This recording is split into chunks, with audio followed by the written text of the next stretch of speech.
All right, good morning, everyone. We're going to go ahead and get started here. Hopefully you can hear me okay. Actually, stand by real quick.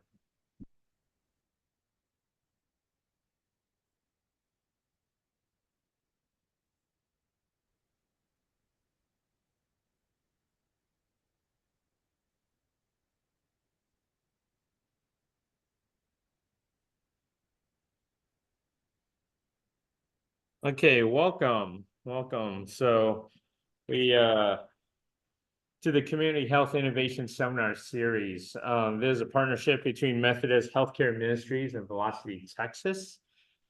And so today I think keeps locking out. Can you hear us online? Yes. Yes. we can. Okay, excellent. Thank you. So I'm John Fonton, the program manager at Velocity Texas, and I work under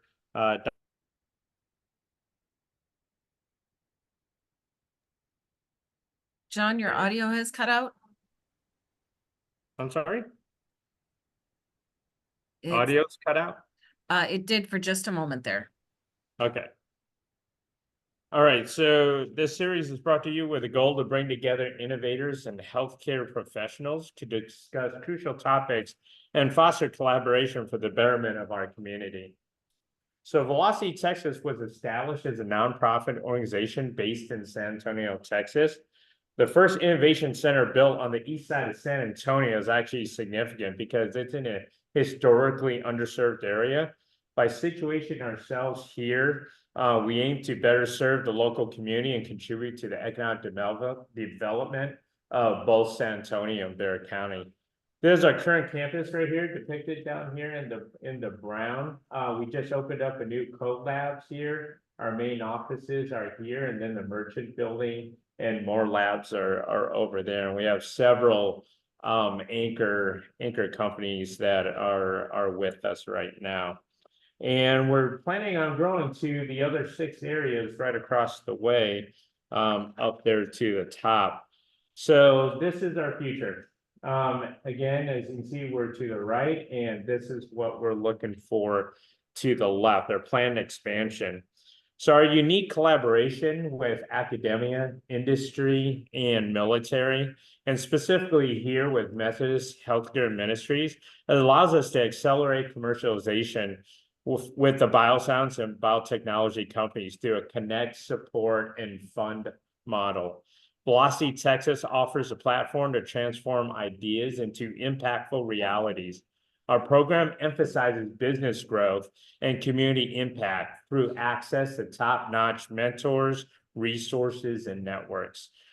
Our future is going to be built on this ability to expand our reach and capabilities, enabling us to address emerging challenges and seize opportunities in biosciences and biotechnology. So that's what we're trying to grow. So at the heart of our mission here with Methodist Healthcare Ministries is the understanding of social determinants of health. So SDOH is not the healthcare system itself. So it's not things like direct medical care, genetic factors, and healthcare policies. Actually, they're the factors and conditions in which people are born, grow, live, work, and age. For example, better education leads to healthier choices, right? And opportunities. The quality of healthcare means effective treatment and timely care. Neighborhood and built environments are crucial, promoting healthy living spaces with access to parks, clean air, safe housing, clean water, and fresh foods, right? All that stuff are non-medical things, but obviously they contribute to your healthcare, right? To betterment of health. Social and community context emphasizes strengthening social networks and community support, while economic stability is key, creating job opportunities. And both of those things like reduce stress. And obviously, if you have less stress, you're going to have better health, right? And everything like that. So how do we translate this into action? Well, Velocity Texas has partnered with Methodist Healthcare Ministries to spearhead this initiative to make a tangible difference. Organizing this monthly seminar series addresses and educate the need about the impacts of social determinants of health. So our education seminars will help you to understand how to improve programs related to social determinants of health. Gabriel, we talked about this a little earlier. Foster support for social determinant of health initiatives, identify solutions, and grow and meet regional healthcare needs. This will help companies apply for our Community Health Accelerator. So it's a broad initiative designed and tailored specifically for startups, all right, to promote awareness, research, and innovation related to the social determinants of health. In addressing the non-medical factors that impact personal wellness, this first of its kind program seeks to advance health equity in communities across South Texas and beyond. So launching this fall in 2024, the Community Health Accelerator will serve as a cornerstone of our program. It provides a nurturing and collaborative environment where innovators can thrive, accelerate, grow, and develop. Plus, obviously, you'll gain invaluable connections within the Methodist Health System and its partners, as well as the Velocity Texas partners and things like that. At the end, and mentors. So at the end of this seminar, there'll be a QR code if you want to apply and make a difference in creating a healthier future Ya for le our. mandé la cotización de Frozen y de sándwich. El precio que está aquí, $10.99 Jennifer, can you mute a la her? bebida. I'm trying to. Thank you. Ahorita le pregunto. All right, so at the end of this seminar, there'll be a QR code. If you want to apply and make a difference in creating a healthier future for our community, if you're interested in the Community Health Accelerator, be quick because the deadline is June 1st. So yeah, we've already had several seminars before this, and so we're in our last few seminars. But if you simply want to, but feel free to, reach out to us, me or anybody else at Velocity Texas, Dr. Geppert. And if you simply want to work with just Velocity Texas in general, we have our incubator and accelerator programs, and you can contact us at any time. So without any further ado, I will try and advance the slides.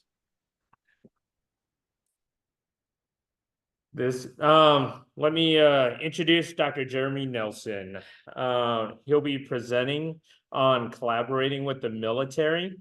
So Dr. Nelson is the DHA portfolio manager for sensory systems, overseeing vision, hearing, balance, and pain systems. Formerly chief scientist at the Department of Defense Hearing Center of Excellence, he also served as deputy director of the Military Health Institute at the University of Texas Health San Antonio, where he holds an endowed chair and is an adjunct associate professor of pharmacology and formerly taught at Indiana University. Starting his career as an active duty Air Force scientist, he specializes in human performance and neuromodulation. Dr. Nelson serves on advisory boards and committees for Velocity Texas, the Health Cell, the San Antonio Military Health and Universities Research Forum, or SERF, the San Antonio Military Medical Industry Day, MMID, and participates in the NIH and congressionally directed medical programs panels.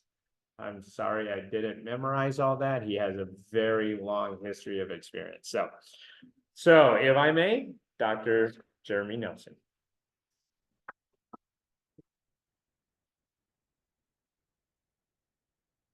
And I'm going to switch to.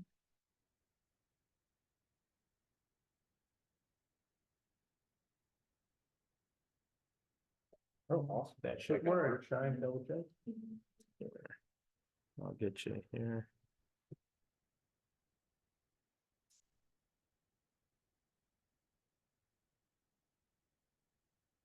Right. There it is. Okay. Oh, it did? Yeah. Okay, works. great. Excellent. There you go. Okay. Well, thanks for having me. I want to say thank you to Velocity for inviting me out here today. And as well as Omar and team, thanks for setting all this up. I know we've been troubleshooting tech stuff for a while, and we think we got it all figured out. So like John said, Jeremy Nelson, I currently work for the Defense Health Agency. We're kind of talk about, I'm gonna start with, we're gonna hit wave thoughts here. So I'm gonna do a very general overview of the Department of Defense in general, kind of where I sit in that space. My bias here is going to be towards medical research and development, but we can touch on some other topics, and I'd love for it to, if you have questions in the middle, please interrupt me, that's totally fine. Dr. Geppert on here, we talked a little bit about this a couple weeks ago. She made fun of me a little bit, but I have used AI to generate many of these images. So I put some in here because I think it's kind of funny what it does, but like this image completely generated through AI. I think that's pretty awesome. There are some interesting things, like you'll notice like the helmet isn't cut right, because what they actually do is cut it away from the ear so you can fit certain types of ear protection on. But for the most part, I mean, it's pretty convincing. So I find that pretty interesting. You'll see some of the other ones not so good. Okay, so given that, I think I might have lost it. Let's see. Looks like, how do I get that? Okay, thing going. John, I might need your help. Whatever the okay thing is. I guess, so the first thing, for Gabriel, Geneva, Rebecca, we had kind of talked a little bit. I was hoping to get kind of a feel for like where you're coming from, so I can tailor this, and it's gonna be pretty high level, and we can kind of go into areas that work space. So Well, I'm reacting a little bit to your background in finding production, human performance. I'm interested in learning about what sort of interactions you and I, or specific with the capabilities that I represent, would be able to. yeah, happy to talk about that. Yeah. Communities. Well, So, I work with nearby, if I'm looking for more ways to help you do an insurance plan or like more. okay, okay. Big plot. Yeah. Hey, Jeremy, Yes. when you step away from the mic, we can't hear you online. Okay, well, we're doing like around the room. I will stay right here. Sorry, guys, but yeah.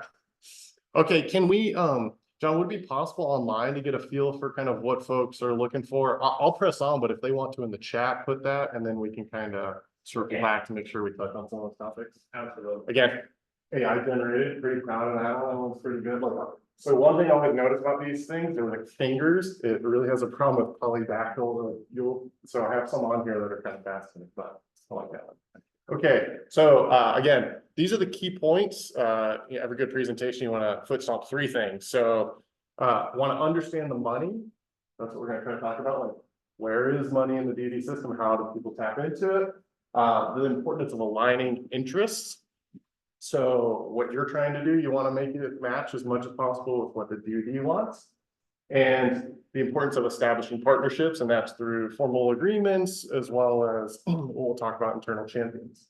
So I use this is an AI generated version of Rube Goldberg. So these are like overly elaborate mechanisms, and so you will see it's complicated. So what I'm about to tell you, there are career fields dedicated to understanding this. And so in whatever time we have, 45-ish minutes, I'm going to try to kind of give you a thing, but literally all these little components are hours long talking about themselves. So apologies for how brief we're going to be, but happy to kind of engage more where you guys are interested. So first thing is you need to be able to speak the language of the DoD. And I'm going to tell you why that's important, because one of the things that I have done for years is review proposals that people submit, particularly for research. And I'll tell you some of the things that I see over and over that just immediately remove you from the pile. Okay, so did not generate this, just stole from Wikipedia, but this is the Department of Defense writ large. So this is the overview. You gotta stay close to the mic. Sorry, Patty. What you'll see here is we have, I'm gonna use this little laser pointer. We have the Office of Secretary of Defense, and then from that are lots of agencies and special activities. So one that you might all have heard of right here is Defense Advanced Research Project Agency, which is known as DARPA, right? So they sit at the DoD level. They don't sit with a service. But what you'll see here is we have Department of Army, we have Department of Navy, Department of Air Force, and you have the Joint Chiefs over here doing what they do. So there are these three departments, and then within those are the uniformed services that sit. So you have the Army has the Army, of course. Department of Navy has the Navy and the Marine Corps. and Department of Air Force has the Air Force and Space Force. So the important thing is the DoD is not the Army. So if you're writing to the DoD and you say in the Army, I mean, that's gonna be reviewed very poorly, right? Because clearly you just don't understand the organization. This is just to highlight where I'm at. I mean, it's Defense Health Agency, so we provide all of the healthcare for all of the services. So that means DHA runs the hospitals, the clinics, so that is patient care. We also do all the training of the medical, you know, so residents. It's a huge mission set. So what's fascinating is like, this is such a large organization, right? So I'm just this little piece. So I will speak to some things that are unbiased and where I'm coming from, but it's important to know. Okay, so probably the number one thing that we see in proposals when people in the Army are called soldiers. Other people are not called soldiers. So if you write a proposal that you're going to fix all the soldiers, then you might as well be sending it to the Army, not to other groups. So Navy, sailors, Marines, love to be called Marines. I think they have other names too, but we can call them Marines. Air Force Airmen. Does anyone know what Space Force is called? Guardians? Yeah, Guardians. There it is. And then sometimes during times of war, the Coast Guard can be brought into the DoD. So they are often called Coast Guardsmen or Coastie. But again, big takeaways from here. If you're not familiar with the DoD, we're not all Army, we're not all soldiers. So we like to say service member if you just want to have a generic phrase. So when you're writing about service members or service members and their beneficiaries and this is intentionally made so you cannot see it. This is what it feels like when you're actually, this is called the acquisition eye chart. And as was kind of stated in my bio, I was originally scientist in the Air Force. As you can tell, I'm wearing the dark blue pants and light because you can't get away from the uniform apparently. But as a scientist, I was under the acquisitions family, which acquisitions does research, development, and they procure things. So this, when you're an acquisitions officer, you get this in a large poster to hang up in your cubicle or whatever. What I want to impress upon you is all the areas aren't as important. It's that this is very complex, right? Like as you can see, but this is how we develop and buy things. And so each of those boxes has significant activity that goes along with it, all these processes. So you don't need to know all this, just know when you're like, man, it's just really complicated trying to order the DoD. Yeah, it is. We all understand that. And you know, you spend a career learning this entire map, and then things change, and then we want to find new processes. So I'm going to return to this in a little bit, just a little portion of it, but I just want to impress upon you. This is great for we define a future battle space. We define things that we're going to need to do in that, fly a certain speed, have rate, whatever it might be. So we're developing a new weapon system. Then you start and you work through this. And in 10, 15 years, you got yourself a new, whatever the next fighter jet is or something, right? Like that, that's how this has been used. And it is, it's great for that. It's done well. Is it so good for other things that we need, such as medical? Does it allow us to be agile and to pull from the market? Maybe not so much. That's just my opinion. Okay, so at the top of that chart, we're gonna hit on this a bunch. It's an identified need. So when I told you future battle space, they say we need planes to fly this fast, and they do all these things. That's the need. But the government, or at least the DoD, we operate on need. We end up calling that a requirement. We're gonna get into that a little bit. But this need, then we go around and we look around, we say, are there solutions to this? So this would be a COTS, commercial off the shelf. So does someone already have something that does all the stuff we need? That's awesome. If that happens, you get to, I guess we're playing Monopoly, right? You go straight to procurement, right? That's kind of the thing.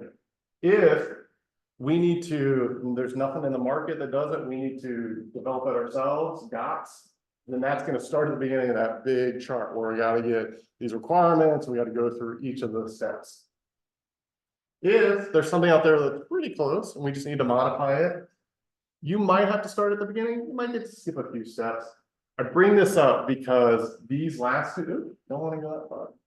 These last two, they tap into research, development, testing, evaluation. And what's cool about that, and companies love this, is because it allows you to get non-dilutive funding, right? Opportunities to get kind of free money to help build something that the DoD needs. So, we're going to talk about why RDT&E, research, development, testing, evaluation, why it's important to know what that is. Okay, so AI generated, obviously, I told it to, I don't think it looks like it's holding those, those dollar bills, but the purpose of this slide is color of money. That is a phrase that we use often. And so as I just referenced RDT&E dollars, you'll see those are at the very top, research, development, testing, evaluation. And those, that color has specific properties that others do not, right? So those dollars are good for 2 years. So if RDT&E dollars are appropriated, they have that year and the next year that they can be spent. That procurement dollars, so if we're just gonna buy your thing, those dollars are different. You can see here the different lifespan on them. Same with operation and maintenance, O&M, milpers, which is, you know, how we pay military personnel, and milcon, which are very hard to get, but those dollars have the longest lifespan. Okay, so we saw AI didn't do a great job with this one. Here's another version that it gave me. A lot of fingers on that one. I thought it was kind of fun. Okay. And the source of these, there's a website, and I'll put it at the very end, called ACNotes. So that's Acquisition Notes and Defense Acquisition University. This is just pulled directly off of there, but it's very helpful. You need to understand when you're trying to work with those, what dollars are you talking about? Because there's different ways to engage with those dollars. Sometimes, for example, if you know that you're applying to RDT&E dollars that were awarded last year, you know that they're about to run out. We often look for what we call shovel-ready efforts. So it's a good time to apply. So knowing that the federal government's fiscal year is about to end, they probably have some dollars they're trying to get rid of that are about to expire. It's a good time to kind of start talking to people. Okay, so this is going to drill in a little bit more to the RDT&E. And so a lot of folks here, at least in the room, aren't necessarily looking at a lot of the research and development, but that's kind of where I'm going to bias it. John, do you have people online? Do we know kind of what people are looking for? Yeah, so one, right now there's one that's interested in finding an advisor to help with applying for a grant. Another wants to establish partnerships and what contract vehicles are available for future opportunities. And that networking partnerships and advise on navigating the introduction and further development of autonomous technology in support of DoD, local government, and communities. Okay, well, those are all great questions. I don't know if we're gonna give sufficient answers to all those right now, but we'll touch on some of those things. We'll see, and if people want a further clarification, we can do that. Okay, so in the RDT&E, there's another sublayer, and we have these buckets of we call budget activity codes. So we got 6.1, 6.2, 6.3, etc. And those go up. What that means is 6.1 is for basic research. So if you're a laboratory and you want to study something in mice, but maybe you're doing a cell culture. That would likely be for pretty basic research. So when we are trying to plan for our dollars, we have to say we think this much basic research will be needed next year. So we have to, and we essentially ask for it to be put in this bucket. This is important. So we have these two layers, and I will say this top layer is what we call research, and the bottom layer we end up calling development. So if you have a prototype, so you have a device, usually if we're doing like a modified device, if you have something, a dental thing that we might want, but maybe need to ruggedize it for the military, so it can be like beat up a little bit, and maybe it has better battery life, whatever. Typically, you would skip this top layer and you would jump into advanced development, right? That's where they tend to do that, because you're beyond prototype, you have a significant item. Any questions about this? This is like very in the weeds, don't expect it, but it is important to kind of, as you engage, to know like where you're falling. Okay, we're doing research and development, we're kind of already in advanced development, so you would talk to a whole different group of people. this is another layer to this whole thing. These jars are supposed to represent like pots of money, like groups that have these funds when you're coming to the DoD. And so, as you can see, I put on the bottom here, I put like special programs. Pot in this representation is not amount of money because it would be very much more different. But this would be, let's say, DARPA over here on the left, special programs, agencies. I put us, Defense Health Agency, we're the joint medical. Some of the services still have little pots of money that they do medical stuff, research with. SOCOM, the Special Operations Command, they have their own pot. And then you have what I'm gonna say, the majority of pots are line side, because at the end of the day, the military exists to do a thing, to be an instrument of national security, but go out there. We are the medical side, which we serve them, like we're there to take care of them, but as you would expect, the majority of the budget goes towards the line side. So again, this is important because when you're later trying to build a partner, work with folks, you want to understand where they're coming from. And yes, sir. What's that? Yeah, so can you also explain like DHA's role compared to the service medical, the different services and how that differentiates between a service medical versus joint medical versus DHA? Yeah. If you don't mind. Yeah, no, I think that's a great point. So I put joint medical, so Defense Health Agency, like I showed you, we sit at the OSD, we sit in that group above the different services. So what we tackle are things that all services need, right? So Air Force, Navy, Army, all of them, or 2 out of 3. As long as more than one wants it, we call that a joint, right? And so we do all the healthcare. That's part of our mission set, right? But also when it comes to research development, we do things that are specific to at least 2 services. So you'll see when we derive the need from the services, we want to make sure that it's tackling what we call joint need. If it's service specific, if it's something that just the Army wants or just the Navy wants, they have their little bit of money to track that down in the medical space. Line side is totally different. So Gabriel, to your point about, we're talking about human performance. The line between medical and performance is something that it gets blurry, but for the most part, we treat injury to get back to a baseline, and anything above is performance, right? So to maintain or to increase, and that is funded through line side dollars, which is different. We're funded through what is called Defense Health Program, which feeds into this next slide. So this stream right here is what is Defense Health Program, so DHP dollars, and so those are meant for medical. And so the streams of medical and non-medical dollars are not supposed to cross. Like that's a no-no for the most part. So what I'm showing you here is the Defense Health Program dollars that come through, they get routed this way, they come down to us. And some of them, Congress tells us where they go. So I think this most recent year, they took, I think it was like 1.5 billion is this congressional special interest. And then some of it goes to foreign aid, and then the remainder comes down to us. And so we develop a strategy by which to appropriate those dollars, what we call PBF. Guidance for development of force. And then if any of you are in the military medical space have heard of these called the JPCs, Joint Program Committee groups, that is who is now under in this execution of funds, right? That's where they would sit. They don't technically exist at this point. But you'll see we develop the strategy and it goes up to the president's budget, which comes in here. And then when Congress does what it's supposed to do, sometimes they appropriate it, they open the faucet and release the money. So this is how the process is where it works.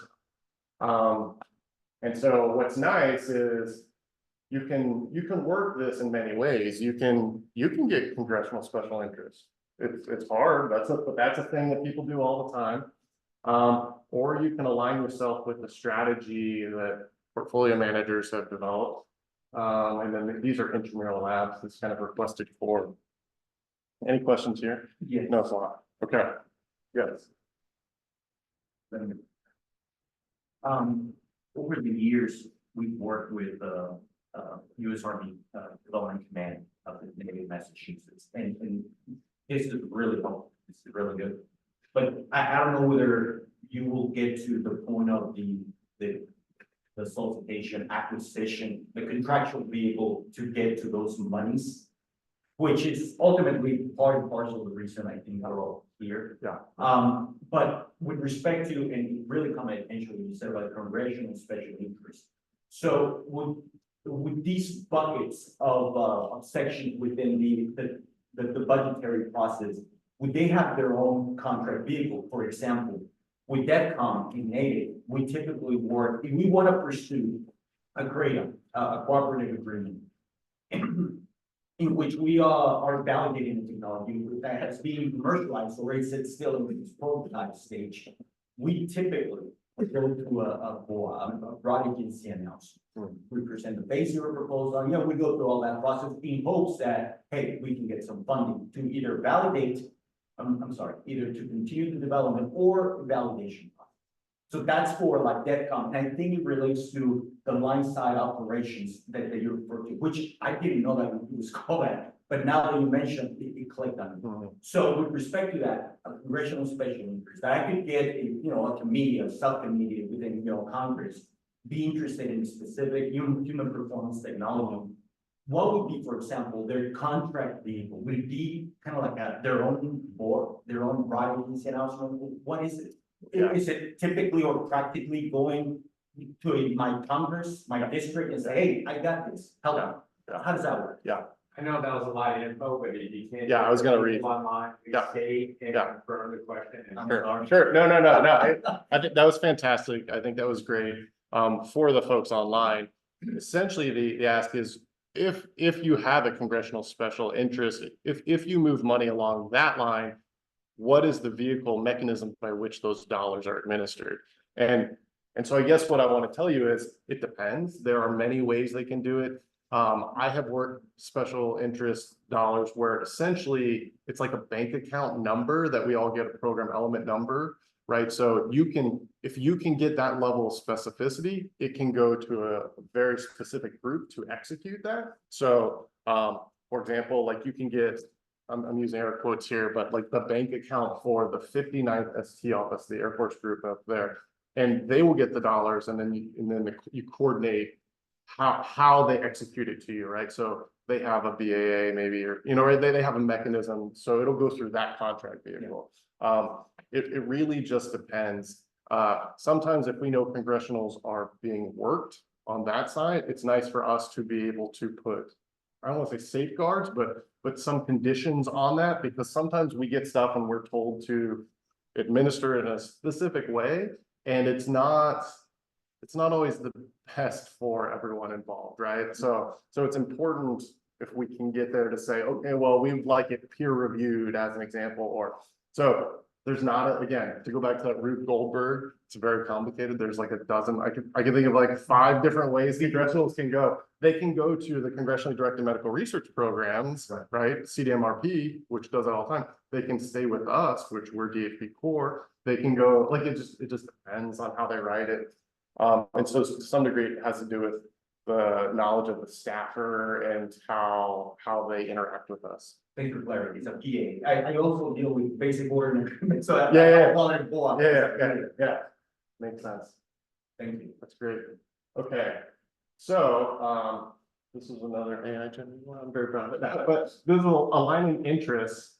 The point here, I just want to point out, as you're going to see in future slides, is that it's taking like what you as a company are doing, want to be doing, and making sure that it touches on and answers some of the things that we need in the military. And the word you will hear all the time is requirements. Requirements drive everything, right? Anytime you try to do something, just know someone's going to say, well, what are the requirements? Unfortunately, we use that word too much because we call them big R requirements, which go through a really rigorous process. And then there are just like, what do you need spelled out very clearly. But just know requirements. If you can ever find somebody's requirements, man, that's the golden ticket to try to align with what they're doing. To go back to that eye chart, what you see here, this is what we call the JCIDS process, Joint Capabilities Integration Development System. That process is very formal. It involves specific activities. There's a very explicit procedure that you follow to define things. I know John in the back is familiar with, right? Some of those processes, but what happens is these come through a group. We have it called the JROC, we have the JROCM, right, which is the medical, and so what they do is they say, we deem this now a validated requirement, and so that's gold to us to have validation of a requirement, and then we wave that around at everybody and beat them on the head, and we say, no, this is what we're here to tackle, right? Like, there's lots of great stuff out there, but this is what we're here to tackle. I think that is great, except it was kind of really developed for this large, you know, I'm gonna make the future F-15 or whatever it might be. Does it allow for agility for us to bring things in from the market to say, you know, we didn't expect that, but that would be really big for us. So the DoD, I would argue, especially in medical, we're in a flux state where we're trying to say, yes, this is how we live life with JCID's requirements, but is there an opportunity for us to be more, I don't know, agile with, because this is gonna take a couple of years, right? This takes a while to build all the documents, to then get fed up to the thing, and then to get validated. But once you have them, I would say everything is always rooted in the validated requirements. And so speaking from my portfolio and all the portfolios in Defense Health Agency, they are all rooted in validated JCID requirements. And what those do is they come up, we have these broad areas. We'll say we want to treat injury, we want to diagnose injury, right? We have those buckets that tell us like what we need to do to get there. And then these are capabilities that would answer the mail on the requirement. As you can see, I kind of made them different colors because certain things might require more investment to get to a finalized real product. And so sometimes, you know, you have limited dollars, you want a quick win. So you go for a low hanging fruit or something more right? But all those are sorts of things that we do on the portfolio level. So again, AI generated. That's the thing everyone's gonna walk away with. Man, I really like that AI stuff. I was at school, so I told it Thomas Edison in a contemporary photo for Time magazine cover. Pretty good job. I don't know if that even looks like him, but it looks pretty cool. I think he has all the right fingers too. Okay, another key thing to kind of discuss here is these SBIR, Small Business Innovation Research, and STTR, Small Business Technology Transfer Programs. Federal government has them all over. Defense Health Agency, we have an office, some of the line side. So there's an SBIR group. The Air Force comes out of it's on 11th, I believe. I mean, they're all over. You can read about them on SBA.gov. But what's important to know, and it's unfortunate this is being recorded because I want to tell you guys like honestly how things are, is that so this is like a tax on our dollars, right? So if I'm given 100 million, I don't know, then like 5 million of it, or actually ends up being like 7 million of it sometimes, goes into their bucket. So this group, they get money from all this extramural stuff when we spend money. So when the DoD bought a new military record system from Cerner called MHS Genesis, that was a huge acquisition. That was, I don't know, it was like 1.5 billion. I don't, do you remember? And you had to tax some percentage of that. And these guys are flush with, I hope no one's on that from the SBI, but they often have money, more money than ideas, right? So this is a great avenue to, if you qualify as a small business, I would highly recommend looking at the SBIR, STTR programs. So I sit on advisory council for NIH Institute. Their SBIR group, we just did a review a couple weeks ago, we got one proposal. But you know they have way more money than they could fund a ton. So you think that one proposal got funded? When they gotta spend that money, of course it did, right? So yeah, definitely look at these programs. There's often more money than ideas. Opportunity. What do you got, John? And then also, Velocity Texas, this is one of our programs. We do help with SBIR and STTRs. We have a boot camp that we just had in May and everything like that as well. So definitely, if you are interested in SBIR and STTRs, reach out to Velocity Texas as well. We can help you through it. this is, I don't want to call it a game, but there, there are rules to know things. This is where, when you put in for these things, you want to make sure that the DoD is not just Army, not everyone's a soldier, et cetera. Those are important right at the top, but there are just ways to do this. But it's a great program to get some initial, I mean, a phase 2 can go up to 1.2 million, right? And that's for a year. To just kind of get your feet wet, start developing something for the DoD, non-dilutive. We don't want any of it. We want you to build a thing for us that we buy from you, right? We don't want to own any of it. So it's a great opportunity. Highly recommend looking into SBR, SCTR, talk to Velocity. They've got great advisors that can help you be successful there. I typed in dual use into Midjourney. This is what it gave me. I have no idea what that is, but it was kind of fun. So we're going to keep that. So dual use technology, you will hear this. This is a hot new phrase all the time. Basically, that is technology that has both civilian and military applications. That's important because we don't want to buy something that is just for the military, because there might be a time where we really want it, and there's going to be times when we don't really need it. And then you got to be a company that exists still, and with Ops Tempo or such, we're going to come buy it, and then you don't exist anymore. So everything we're pushing this dual use. Can we take something and just modify maybe just a little bit for us, but for the most part, ensure that you're a company that can be stable and successful. I think that's the new Apple AR VR. Yeah. I often use the slide title as the prompt and I was like, I'm gonna run with whatever it gives me. So this is what it gave me, and I thought that's kind of fun. I don't know, we'll put it out there. And it did a good job with fingers. I mean, I'm always checking on fingers. This one it got it. Okay, so the last little bit here I want to talk about is establishing partnerships and how to do that. I know some of the questions in that chat were really specific. I'm not going to get into that detail. Happy to talk to those folks offline, but know that it is important to do this through contractual things, but also finding internal champions, I would argue. Would come my time. Okay.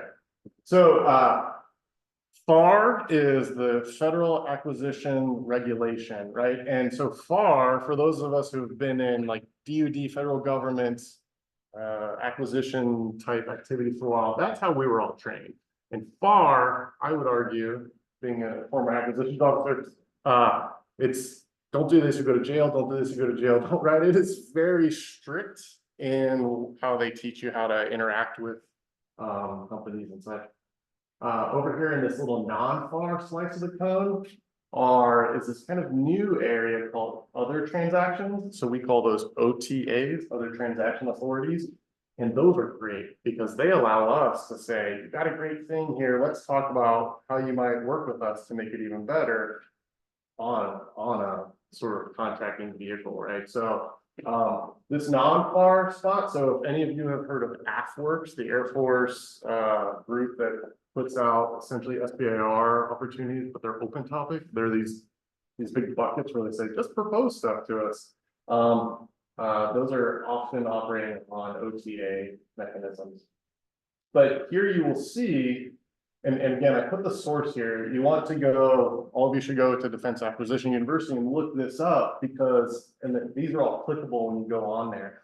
But these are all ways that you can sell directly. So if your product is, I think the government purchase card maximum now is like 10,000. So if you have a product that's under that, a unit could just buy it from you with their government purchase card. Then there are these different contracts you want to get on to be able to sell directly, to be on all the lists. Sounds like you're pretty familiar with this, Gabriel. Yeah. These are reformed, I tell you. Yeah, you're right. People, contracting officers, they're just, especially the new generation, they're so afraid of making a mistake that sometimes is counterproductive to the negotiation discussion process. They don't want to say. Yep. So I would argue that there is a newer generation of contracting officer that will kind of have more non-FAR kind of experience, and those ones tend to be great. The group that Velocity tends to partner with on SBIR, those are at the helm of those were some contracting officers that did non-FAR. So anyway, when you talk to them, you get a feel for it. Because I'm the older generation, I was FAR, right? So I'm just like, I don't know how you guys, I don't think you're allowed to do that, but you can when you're using these other mechanisms. I just also want to point out what you'll often hear is in this R and D space, this phrase, and I think you used it earlier, CRADA. So that's a cooperative research and development agreement. Typically no funds can transfer on that, but they're great because they get you a formal partnership, but where we can do, I think we can move equipment, but we're not allowed to like, can't use that as an awarding mechanism to get you money. This is a PIA, a partnership intermediary agreement that I think Velocity has some components of that with the 59th of the Platinum. And then a TIA, I don't really know what that is. So I think it's a training or something, you know. Anyway, worth checking these out, getting familiar with these because certain ones are worth pursuing. And what the other interesting thing is you might find a group that you want to work with and say, I'd like to establish one of these agreement types with you, and they might not be familiar with it. Because what we all tend to do are CRADAs, and then we broad agency announcements have been brought up a few times, IDAQs, but these are large contractual efforts. So, Yeah, technology, investment agreement. oh, way off on that one, but yeah, never heard of one of those, but they exist. I don't think you can get them, so maybe that's something to look into. That's a one. Yeah, it is a really good chart, and what's cool is you can actually click on those things and get for, you know, that deep dive into them. Okay, so internal champions, I think it's really important that when you're trying to work with the DoD, you find someone who is kind of on the inside of the fence, as we would state, right? So often that's someone who wears uniform or government service civilian. And those folks can help guide you through things, that can help connect you. It's just everything is so much easier. So that's why networking events like this are just crucial. You got to find somebody that you can talk to, especially if you're trying to provide maybe a service to or something. It's really helpful to kind of help have someone navigate that for you. Just, if nothing else, because they can get on the global address list and find emails for you, right? Like it's really nice when you're like, I need this person's email. Having that belly button you can go to is. That's actually Jeremy's arm in the red. Yeah, I set it my arm on the front. Yeah, he's not wearing a cap. And from the predator, sure. So that's the meat of the talk. I just kind of wanted to run through. I think Texas is pretty awesome. We have done a lot in modern military innovation and medical space. So just kind of breeze through a couple of those. Here's another Midjourney. I said military innovation. That's what I got. Military medical innovation. So I don't know what that is. It looks like, yeah. That's the future of dentistry.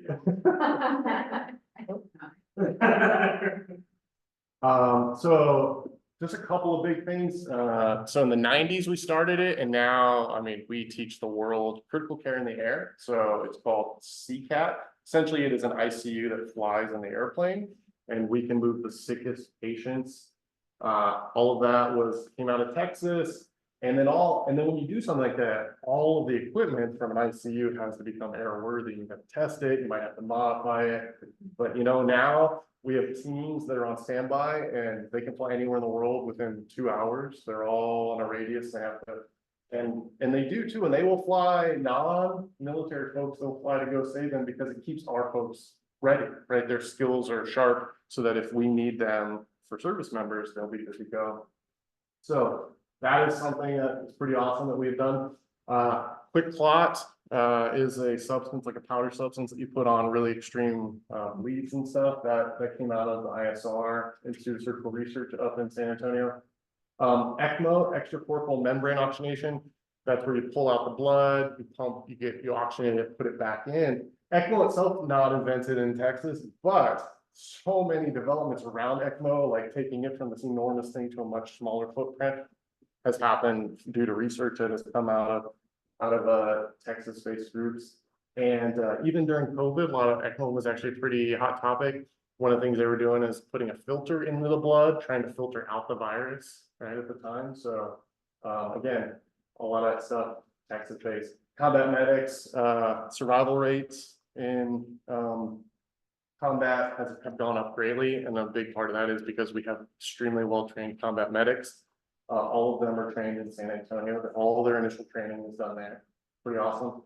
night vision goggles, surgical care didn't seem like a big deal, but you know, you gotta figure out how to do that and all the logistics of doing all done here. The modern ventilator, known as the Baby Bird, developed by Dr. Forrest Bird. He didn't invent it completely, but he did a ton of his work in the San Antonio area, actually, so that's where a lot of that came out of. He was former military himself. Something that I think we should be extremely proud of right now is this whole blood resuscitation. So, in a lot of Texas, if you're in a traumatic pre-hospital setting, like a traumatic car accident, and you're losing blood, you're not losing just platelets or just plasma, you're losing whole blood.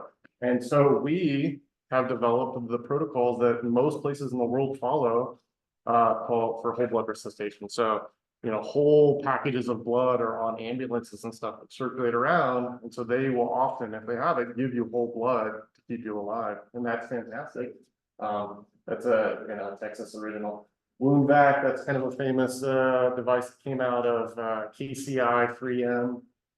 But that also that was built in San Antonio. And compensatory reserve index, which is this idea of how full is your blood? Like how much blood loss can you have before, like, I don't think we're gonna get you back, sort of, right? But it's a very interesting metric to determine, like when you're trying to triage patients and stuff. So those are a couple.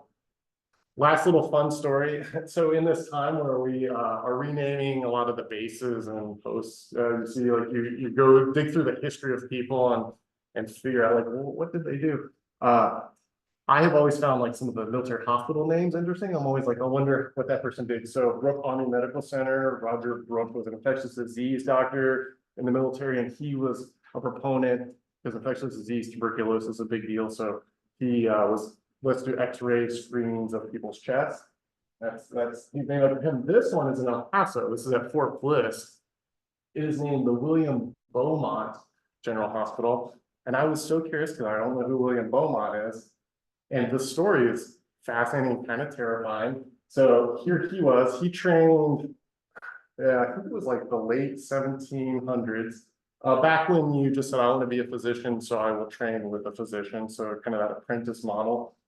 Worked with someone for a while, and then he went to the state exam in Vermont, and they said, sounds like you know a lot about human anatomy, I guess you're good to go. So then he joins the Army. And he gets posted up in Michigan at Mackinac Island, right? So this island off of Michigan that's kind of between US and Canada. And this guy, Alexis St. Martin, was a fur trader in that region, and a muzzle kind of went off and blew a hole in his abdomen, as you can kind of see on this lower right part, underneath his like nipple area. And the surgeon who was supposed to work on him was Beaumont, right? So Beaumont works on him a little bit, does not expect him to survive. So it takes about 2 weeks. He's like, he's probably gonna die. Anyway, he started doing better. I think it was just a little over 2 weeks. But the interesting thing is the way it healed, it became a fistula. So it was like a portal into his stomach that developed naturally the way that everything grew together. So he had this like hole that persisted. So this, William Beaumont, essentially, he couldn't be a fur trader anymore. So William Beaumont hired him as a handyman, but actually, if you read into it, it sounded like he became an indentured servant in some weird way. It doesn't sound like it was a mutually beneficial and positive relationship, but for about 11 years, Dr. Beaumont kept this Alexis St. Martin around and would stick things in that hole, tie it to like a string, right? And then look at how the stomach digested it, given different variables. And to this day, Beaumont is known as the father of gastric physiology. This is just one of those, like, now we would say ethically, you know, totally not cool, but often the fathers of all sorts of things have done crazy stuff. So this reminded me of the Phineas Gage, which is the guy who was a railroad worker. A stake went through his head, but he like didn't lose consciousness. But we learned so much about the prefrontal cortex and that. Similarly, because of this man's unfortunate accident, we learned a lot about how the stomach works. We actually learned that it's mostly acids instead of actual mechanical machinations that digest food. So anyway, found that fascinating. There's a hospital at Fort Bliss named William Beaumont because of the guy, and he's famous because of this guy.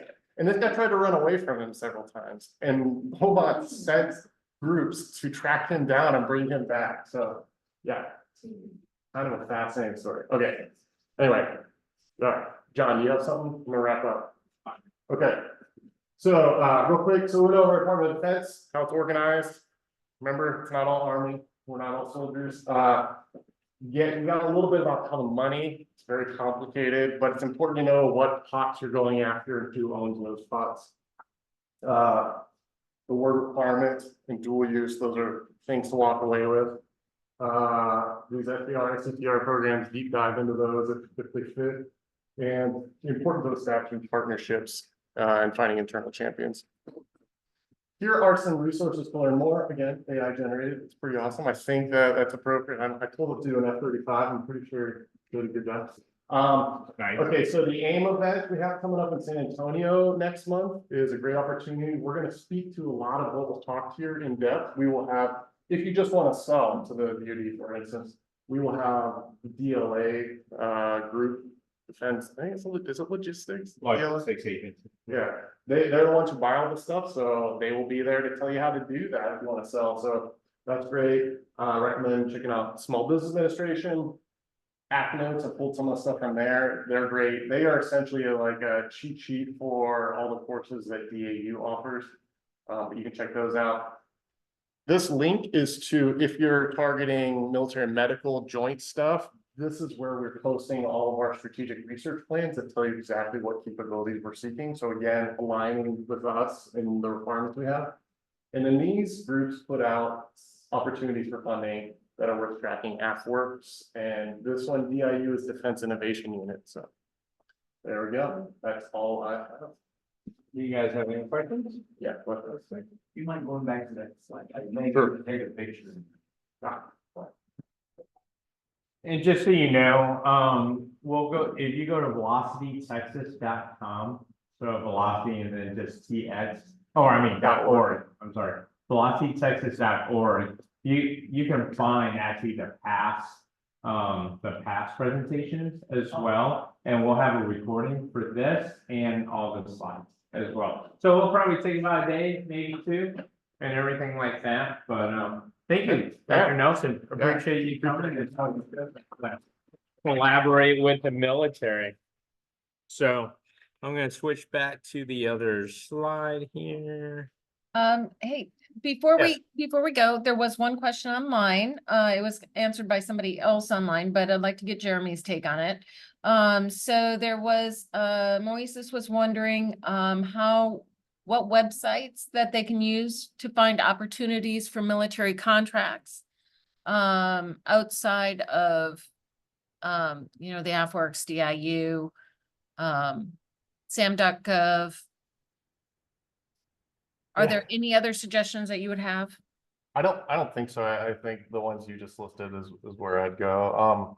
If you're looking for research opportunities, EBRAP is still used. So ebrap.org, I believe is the website. That's another one. But yeah, I think sam.gov is, if you're looking at like large scale IDIQs or things of that nature, everything's through sam.gov. All right, well, I do want to introduce the next in-person seminar we'll also have online as a webinar for those of you not in South Texas or can't make that in person. But if you can make it, there's so much more value in networking and actually physically. I think some of you guys have already been kind of doing that here and you would attest to that. Our next session will be same here in Mission, Texas at SEED on June 18th. Same time from 10:30 to 11 will be the networking session, and then 11 to 12 will be the briefing. And we'll be discussing key points to term sheets. So we'll discuss the critical documents in the process of negotiating and finalizing investments, particularly in venture capital and private equity deals. Lastly, if you want to watch any of our previous webinars, as I kind of said a little previously, you can go to our website at velocitytexas.org. And under the support section, you'll be able to actually find our past presentations. And then, as I said, if you want to actually, if you have an idea or you have a product that will help with the, or want to be a part of the Community Health Accelerator, you can actually do this QR code right there. Remember, there's a wide range of technologies that can fit within the social determinants of health, right? I mean, there's a lot of things that, positively affect wellness, and we're excited to see the innovative solutions you bring at the table. We also have, Velocity Texas also has available space at our San Antonio facility for companies to join our incubator and accelerator program. And we offer just unparalleled networking opportunities so with other entrepreneurs as well. So if you're in the San Antonio area or online, if you're in the San Antonio area and you want some office space and an ecosystem to work in, I mean, please reach out to us. John? Dr. Um, Yeah, Dr. Yes, Gepper? we do have one last question online, that came in a little bit later. The question is, where are the sandboxes? Where can companies show up and demonstrate and work their solutions, their tech? That was one question. SBIRs are good, but slow and no feedback. The UK, Israel, and other countries are so far ahead in opening up space facilities for companies that are not part of the big five. To get people flying using ground robotics, medical solutions, HPSs, software, those kinds of things. Things with closed networks, airspace, terrain, to get their ideas safely to the next stage of development. So I know that, Jeremy, we have talked in depth about sandboxes and what we can do here at Velocity Texas, but maybe you have additional information on that. Did I do the wrong one?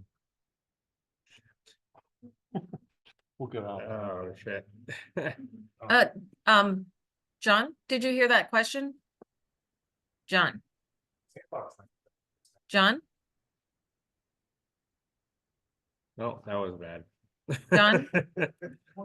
I'm gonna hear that later. It's fine. John, That's did you not hear the the question? answer, right? It Ugh, depends okay. on what their solution set is and who they're trying to interact with, so. Dr. Geber, are you still there? Yes, can you hear me? I mean, we're still on. No, I'm on, John. Can you hear me? Can you hear us? Um, Can you write in the chat? If you can hear us, Dr. Nelson can still answer the question. okay.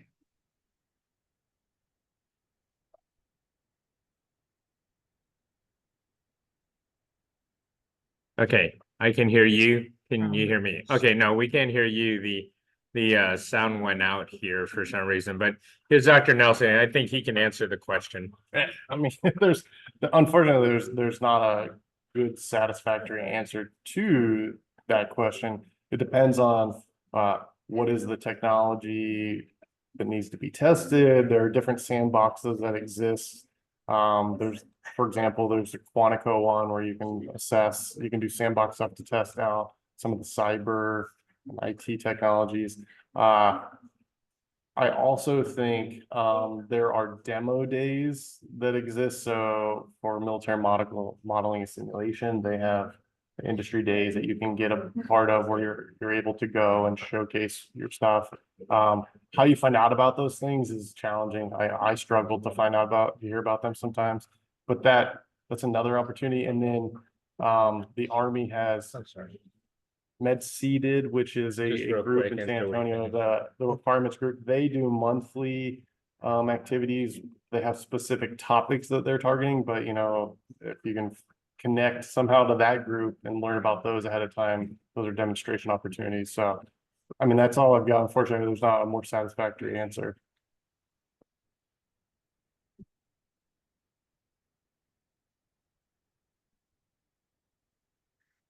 Okay, Dr. Gepper, will that work? Can- Our sound or Okay, our sound on this side is completely out. okay.